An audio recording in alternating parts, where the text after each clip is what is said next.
Bienvenue à cette 7e exposition virtuelle dans le cadre du projet 10 par 10. Dans cet épisode, il serait question de mes 10 photos favorites de 2011. D'ailleurs, vous pouvez déjà voir ma sélection à l'écran.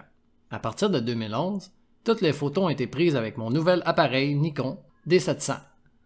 Si vous avez manqué les épisodes précédents, vous pouvez cliquer sur un des liens à l'écran, sinon je vous souhaite un bon visionnement. Allons-y avec la photo numéro 1. Celle-ci a été capturée près du mont Saint-Bruno. Je me suis servi de la réflexion des arbres sur ce lac pour ajouter de la texture à l'image. Je trouvais aussi que le noir et blanc était un bon choix. Ensuite, voici la photo numéro 2 qui a été prise lors d'une compétition d'arts martiaux mix. J'ai voulu bien saisir l'instant entre les combats. Encore une fois, j'ai misé sur le noir et blanc bien contrasté pour ajouter de la force à l'image. Maintenant, la photo numéro 3 a été capturée dans le secteur industriel de Drummondville. Cette vieille chaîne rouillée avait attiré mon attention. J'ai utilisé une profondeur de champ mince pour rendre l'arrière-plan flou et mettre l'accent sur le sujet principal. Je vous présente la photo numéro 4. C'est un lac situé au Parc national des Grands Jardins. La température était menaçante et j'ai voulu l'accentuer en utilisant le noir et blanc. Bon, j'y suis peut-être allé un peu fort avec le vignettage, mais ça donne un style à l'image.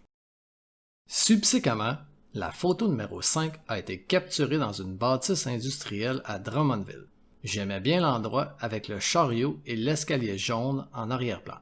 Pour être fidèle à l'atmosphère du lieu, j'ai ajouté un peu plus de contraste en post-production.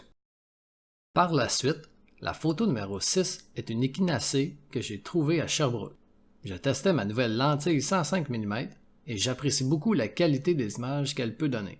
Par contre, il est difficile d'avoir une grande profondeur de champ lorsqu'on s'approche trop du sujet.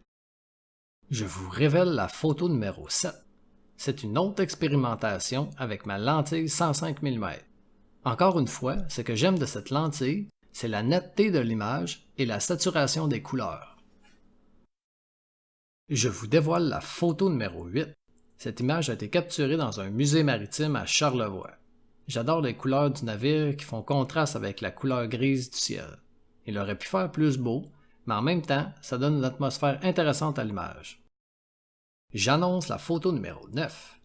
C'est un de mes clichés de cascade les mieux réussis. J'aime surtout la composition et la mousse verte sur les roches. J'ai utilisé une exposition d'une demi-seconde à f8. Finalement, la photo numéro 10 est un lever de soleil que j'ai pris à Baie-Saint-Paul à 6h20. C'est bien la preuve que ça vaut la peine de se lever de bonne heure pour avoir des belles couleurs dans le ciel. Ça ne dure jamais bien longtemps, à peine 10 minutes plus tard et la scène avait complètement changé. C'est déjà la fin de cette exposition virtuelle. Merci d'avoir regardé et n'oubliez pas de m'écrire le numéro de votre photo favorite dans un commentaire.